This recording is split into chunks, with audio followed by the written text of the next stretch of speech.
Assalamualaikum warahmatullahi wabarakatuh. Halo semuanya, jumpa lagi di podcast Pesantren. Podcastnya SMK Raudhatul Mubtadiin Balekambang, Jepara. Berbagi ilmu, luaskan wawasan, sebarkan inspirasi. Bersama saya Fatia, di sini saya sudah menghadirkan bintang tamu yang sangat istimewa. Beliau adalah Bapak Arif Munzaki MPD. Kenapa bisa dibilang istimewa? Karena beliau adalah Kepala Sekolah dari SMK Raudhatul Mubtadiin Balekambang, Jepara. Assalamualaikum warahmatullahi wabarakatuh, Pak Arif. Waalaikumsalam warahmatullahi wabarakatuh. Bagaimana kabarnya ini? Alhamdulillah sehat walafiat. Alhamdulillah. Lagi sibuk apa nih Bapak? Ini kalau kesibukan menjelang Ramadan ini banyak kesibukan. Di samping mempersiapkan kegiatan nanti di bulan Ramadan untuk para santri, di samping itu juga dari yang formal juga persiapan asesmen. Yang kelas 2, yang kelas 12 persiapan untuk ujian-ujian. Lagi sibuk banget berarti intinya ya Pak ya. Mempersiapkan Ramadan juga. Mempersiapkan Ramadan. Karena itu kan memang kegiatan rutin untuk pesantren yang menjadi ciri khas pesantren. Ngomong-ngomong nih Pak, sebagai jabatan kepala sekolah, sudah berapa lama sih Pak Bapak mengabdikan diri di Pondok Balekambang Jepara niki? Kalau saya mengabdikan diri di pondok pesantren itu bisa dibilang sejak kecil, Bu. Sejak kecil. Sebab kalau dari sejarahnya, saya masuk di pesantren Balekambang itu tahun 1991. Jadi saat itu lokasi sini tuh ya masih hutan belantara, bisa dikatakan seperti itu. Masih banyak tanaman tebu, tanaman ketela dan yang lainnya. Dan yang ada itu saat itu masih pondok kuno yang berada di depan itu. Dan itu mulai tahun 91. Kalau tadi ditanyakan untuk kepala sekolah di SMK, saya didhawuhi sama Abah untuk mengemban amanat di SMK mulai tahun 2018. Wah, berarti kurang lebihnya sudah 33-34 tahun ya Pak ya mengabdikan diri di sininya. Kurang lebihnya. Iya. Bisa dikatakan santri yang belum lulus. Iya, gak lulus ya Pak ya. Lulus. Sebab dari teman-teman sudah di rumah semua, tapi kita masih di sini untuk mengabdikan diri belum lulus. Berarti bisa dong Pak cerita bagaimana sih berdirinya sejarah Pondok Pesantren Balekambang ini? Kalau sejarahnya Pondok Pesantren Raudhatul Mubtadiin atau lebih dikenal dengan Pesantren Balekambang itu merupakan pondok yang tertua, bisa dikatakan di Jepara dan juga Jawa Tengah. Karena dalam catatan sejarah berdirinya tahun 1884. Dan kemarin tahun 2023 atau 2024 kemarin termasuk mendapatkan apresiasi dari PBNU pesantren tertua. Karena sudah lebih dari 100 tahun. Nah, saat itu memang di lingkungan sini belum ada siapa-siapa, karena memang sesepuh dulu Mbah Hasbullah pendirinya itu bisa dikatakan termasuk pejuang yang melawan Belanda.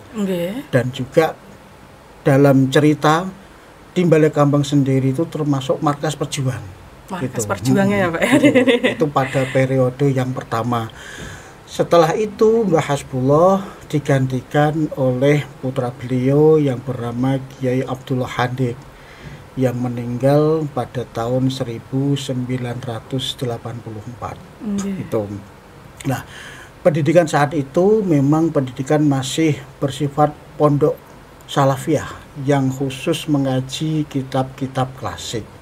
Kalau itu kedua pendiri itu saya belum di sini. Sebab saya di sini tahun 1991, di mana saat itu sudah generasi ketiga sampai saat ini, yaitu dipegang oleh Abah Mamun Abdullah. Tapi saat itu juga masih pendidikan salafiyah murni.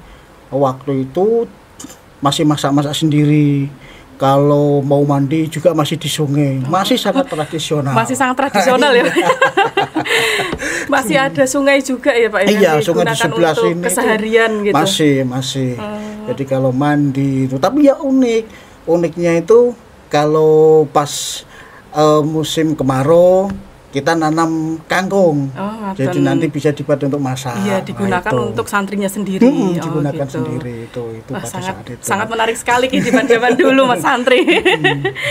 Lalu kalau seandainya boleh tanya nih Pak, tentang perkembangan sekolah formal yang ada di Balik Kambang, itu awal mulanya bagaimana Pak? Kok bisa sebesar ini sekolah formalnya? Oh gitu ya. Itu dalam perjalanannya begini. Waktu itu zaman saya dulu, ternyata santri itu juga kreatif di bidang teknologi. Di samping dia itu mengkaji ilmu-ilmu agama, dia itu kreatif juga. Kalau bisa dibilang zaman sekarang itu kan life skill. Jadi skillnya santri itu juga tidak kalah, cuma pada saat itu belum didukung dengan adanya teknologi. Nah, awal mulanya itu ada program dari pemerintah dengan istilah pendidikan life skill yang dititipkan di pondok pesantren, atau dengan istilah SMK kecil atau SMK kelas jauh. Sebentar Pak, ini perkembangan yang sekolah formal untuk yang MTS, SMA niku belum ke SMK-nya. Nah, itu awal mulanya di situ. Oh, memang di situ. Awal mulanya di situ. Oh, jadi awal mulanya itu ada program dari pemerintah yang namanya pendidikan life skill yang dititipkan di pondok pesantren. Nah, akhirnya program itu berjalan 2 tahun, tapi belum sekolah formal. Belum menjadi sekolah formal. Masih sekolah istilahnya pendidikan keterampilan, cuma ada di pondok pesantren. Berarti awalnya malah justru sekolah keterampilan.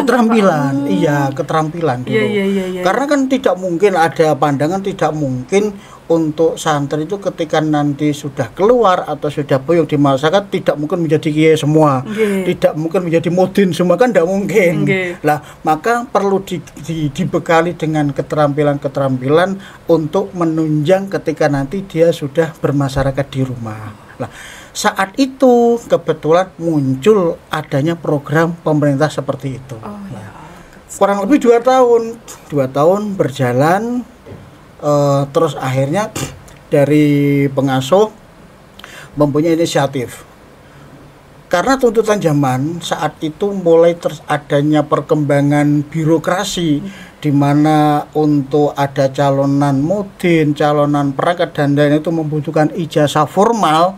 Lah rata-rata seangkatan saya dulu itu paling ijazahnya SD. Banyak yang lulus SD langsung nyantri. Jarang yang sampai lulus aliyah atau SMA baru nyantri. Ya yang agak standar itu ya lulusan SMP atau sanawiyah baru nyantri. Tapi banyak juga yang lulusan SD. Ternyata ketika dia lulus di masyarakat, lulus dari pesantren, dia di masyarakat itu diakui keilmuannya oleh masyarakat. Cuma ketika dia itu mau masuk ke birokrasi, terbentur dengan adanya ijazah. Lah akhirnya dari pengasuh mempunyai inisiatif, kalau begitu generasi seterusnya harus dibekali dengan ijazah. Lah, ketika dia dibekali dengan ijazah akan masuk ke jalur birokrasi, dia bisa, tapi keilmuan agamanya juga tidak ketinggalan. Nah, mulai saat itulah terus akhirnya ada pemikiran bagaimana kalau kita nantinya membuka sekolah formal tapi dengan syarat wajib yaitu mondok. Nah, di situ terbentuknya sekolah formal tersebut. Lalu kan sudah ada sekolah formalnya nih Pak. Boleh nggak sih cerita sedikit bagaimana kegiatan santri atau anak-anak ketika di pondok dan di sekolah formalnya? Oh ya, ini saya sambung dulu untuk cerita tadi. Jadi setelah ada program dari Love Skill tadi, terus akhirnya 2 tahun kemudian dari pengasuh inisiatif, kalau begitu coba kita membuka sekolah formal. Yaitu yang dibuka pertama kali adalah SMK. SMK yang dibuka pertama kali dengan jurusan audio video, yaitu pada tahun 2006. Oh ya Pak, kenapa kok Ponpes ini memiliki ide untuk mendirikan sekolah formal, dan kenapa yang dipilih itu pertama kali yang didirikan SMK-nya, sekolah kejuruannya, itu kenapa Pak? Mungkin bisa sambungan dengan cerita Bapak yang tadi ya Pak ya. Oh ya, itu gini, karena itu memang sambungan dari program SMK kelas jauh atau SMK kecil. Karena kalau SMK kecil ini kan belum ada ijazahnya. Waktu itu untuk SMK kecil itu cuma istilahnya kita dapat sertifikat. Karena yang mengikuti kegiatan itu adalah santri-santri yang usianya sudah bisa dikatakan sudah melebihi usia SLTA. Karena yang mengikuti itu saya sudah 25. Karena di pondok itu ya Pak ya. Di pondok. Padahal standar SLTA itu kan minimal maksimal 21 tahun itu harus lulus SLTA. Nah, karena kita itu waktu itu yang mengikuti sudah 23 tahun, sudah 24, akhirnya kita dapat cuma pengakuan sertifikat, tidak ijazah. Setelah itu karena memikirkan generasi seterusnya, akhirnya dibukalah untuk sekolah menengah kejuruan atau SMK secara formal. Nah, mulai tahun 2006. Tapi yaitu syaratnya adalah wajib mondok, karena di samping nanti dibekali dengan ilmu keterampilan, pengetahuan agamanya juga harus. Karena itu pengetahuan agama itu kan yang lebih penting, karena keberlangsungan hidup tidak cuma di dunia tapi sampai nanti di akhirat. Gitu. Iya, betul sekali nih Pak. Berarti antara duniawi dan akhirat juga itu seimbang ya Pak, bisa. Iya. Makanya ada pepatah yang mengatakan, karo orang Jawa, tuku kerupuk imbuh rambak. Iya. Donyane kejupuk, akhiratnya kecanda. Masuk. ini apa, pepatah atau pantun nih Pak? Dua-duanya. Oke. Tadi kita sudah bahas tentang awal mula berdirinya SMK, pondok pesantrennya juga. Lalu bagaimana sih Pak kegiatan anak-anak ketika di pondok pesantren dan di sekolah formalnya? Itu bisa diceritakan nggak Pak? Ada tabrakan nggak sih? Soalnya kan antara sekolah sama pondok pesantren kan jadi satu tuh kegiatannya ya, jadi satu lokasi juga ya Pak ya. Nah, itu gimana? Boleh diceritakan Pak? biar teman-teman pada tahu nih Pak, gimana Balai Kambang nih kehidupannya di sini bagaimana gitu. Nah, inilah termasuk salah satu yang mungkin membedakan dengan sekolah formal yang lain. Kalau kita di sini tuh satu aturan, ya aturan pondok dan juga aturan sekolah.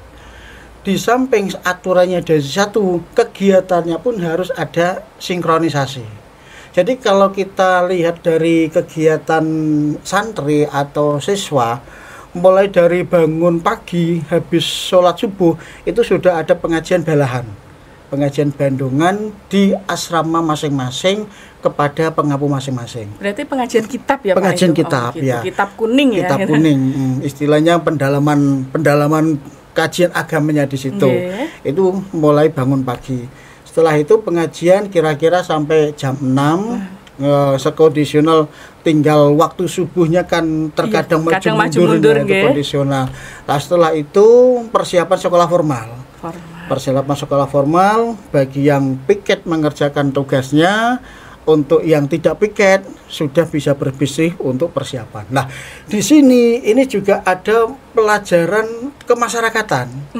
Karena piket, kebersihan piket apa itu yang mendapatkan piket makan, ini merupakan tanggung jawab dari pribadi itu. Maka dari bagi yang pribadi santrinya, santri itu, ini kita memang dilatih untuk disiplin di situ. Karena pembiasaan itu memang harus sejak dini. Kemungkinan anak-anak yang dari rumah kemungkinan tidak biasa dengan hal seperti itu. Biasalah, apalagi anak-anak masa zaman sekarang, anak-anak yang dikatakan Gen Z itu. Pokoknya karena di rumah kan pengennya enak saja. Nah, coba kita beri tanggung jawab mulai dari piket kebersihan, piket masak dan yang lainnya itu bergiliran. Tidak setiap hari tapi bergiliran. Nah, setelah itu berangkat ke sekolah. Lah, inilah enaknya kita di sini di Balikambang. Keluar dari asrama, masuk sekolah. Keluar dari sekolah, masuk ke asrama. Karena kita satu lingkungan, satu lokasi, dan juga satu aturan yang saling menguatkan. Jadi teman-teman, kalau seandainya kita sekolah di sini itu keamanan terjamin ya, karena antara sekolah dan pondok itu satu lokasi, tidak bisa keluar kemana-mana, gitu ya Pak, benar ya Pak ya? Iya. Untuk selanjutnya nih Pak, bagaimana sih untuk perkembangan sekolah-sekolah formal yang ada di Balikambang?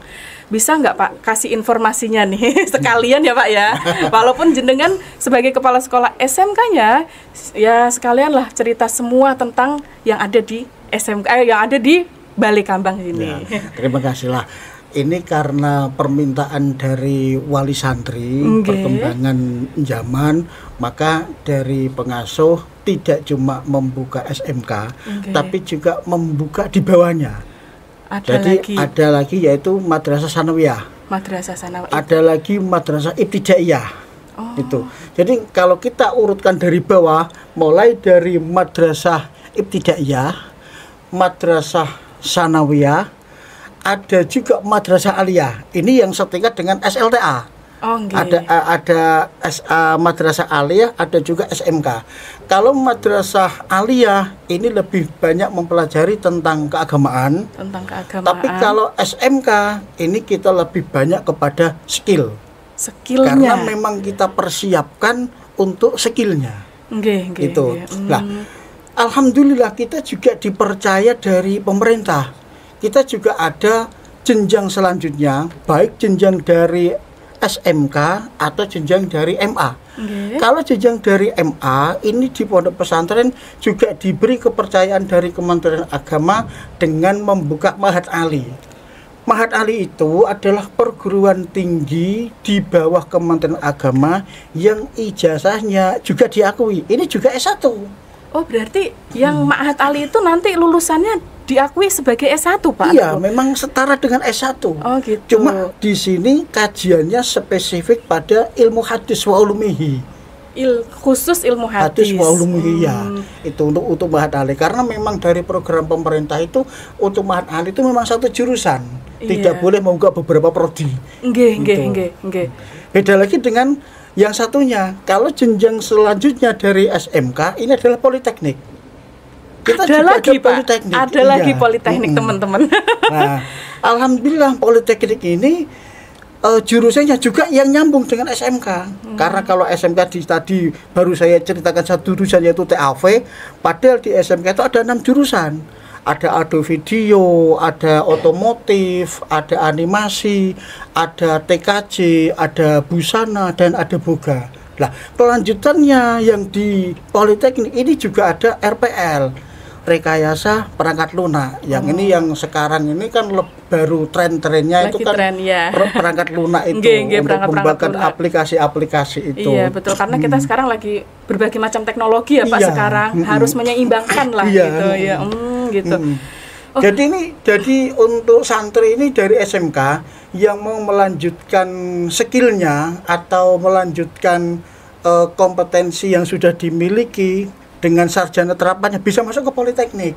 Di samping RPL itu juga ada bisnis internasional, ada jurusan akuntansi keuangan publik. Ada juga. Dan ini yang terbaru, ini adalah dibuka peternakan juga. Ada peternakan juga. Keren banget ini. Berarti untuk politekniknya itu sendiri, apakah harus anak SMK-nya yang mendaftar atau yang seperti MA atau SMA boleh, Pak? Boleh juga. Apakah harus mondok juga di Balikambang? Kalau yang politeknik, karena itu kita urusannya dengan dunia luar, tidak diwajibkan mondok. Tidak diwajibkan, tapi boleh mondok sebagian kalau besar mau. Ya, sebagian besar juga mondok. Karena kalau dia mau mondok itu nanti kan juga dia itu akan dikasih kajian-kajian tentang pendalaman ilmu agama. Gitu. Mendapatkan ilmu agama lagi tentunya ya Pak ya. Tapi kalau Ma'had Ali wajib di pondok. Karena ini memang spesifik untuk agamaannya ya. Agama, dan memang dipersiapkan untuk istilahnya menjadi kiai lah nanti kalau orang desa itu. Malah justru dia akan mendapatkan apa ya, support lah Pak ya kalau untuk Mahat Ali itu, karena dia kan tinggalnya di pondok gitu. Iya. Gitu. Dan yang terbaru ini ada lagi tambahan, dapat kepercayaan dari Kementerian Agama juga di Balai Kambang membuka PDF pendidikan diniyah formal tingkatan Usto dan juga tingkatan Ulya. Itu kalau boleh tahu, boleh nggak sih Pak ceritakan sedikit maksudnya apa itu kok pendidikan apa tadi Mbak? Pendidikan diniyah formal. Iya. Itu bagaimana itu Pak kok? Jadi kalau PDF itu dalam pembelajarnya lebih banyak mengkaji tentang kajian-kajian ilmu agama, tapi ada mata pelajaran formal yang disisipkan di situ. Jadi ini setara dengan SMP dan SMA atau SLTP dan SLTA. Cuma kalau PDF itu kajian agamanya lebih banyak daripada pelajaran formalnya. Justru lebih banyak pelajaran agamanya. Tapi di situ nanti akan mendapatkan sertifikat nggak Pak yang itu ijazah, bukan cuma sertifikat. Ijazah, dapat ijazah resmi. Ijazah, dan ijazahnya itu juga setingkat SLTP dan SLTA, dan itu juga diakui. Wah, berarti kita tinggal pilih kalau di sini. Iya, berarti kita bisa milih apa aja ya Pak sekolahnya. Wah, menarik banget nih. Baik Bapak Arif, berbicara tentang bincang-bincang kita hari ini, bagaimana sih Pak pesan untuk pemirsa yang sedang menyaksikan kita nih? Sesuai dengan podcast kita, pesan tren. Pesan tren. Pesannya yang sekarang ngetren, tapi ini adalah gabungan pesan tren. Untuk pesan kepada semua pemirsa, masyarakat, semua yang menyaksikan, silakan bergabung bersama Pondok Pesantren Raudhatul Muqtadiin Balai Kambang. Kami, keluarga besar Pondok Pesantren Raudhatul Muqtadiin Balai Kambang, siap mendidik putra-putri pemirsa, saudara-saudara pemirsa untuk menggapai masa depan, untuk masa depan yang lebih unggul, siap menghadapi tantangan. Baik, bagi teman-teman yang tertarik untuk mendaftarkan diri kalian di sini, kalian bisa mengunjungi website yang tertera di bawah ini ya teman-teman.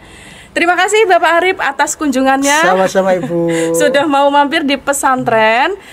Baik, terima kasih Bapak Arif atas waktunya, sudah menyempatkan datang di podcast pesantren.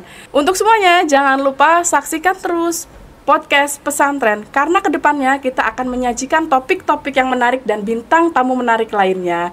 Sampai di sini dulu. Pesantren, berbagi ilmu, luaskan wawasan, sebarkan inspirasi. SMK Balai Kambang, yo ngaji, yo teknologi. Wassalamualaikum warahmatullahi wabarakatuh. Bye-bye.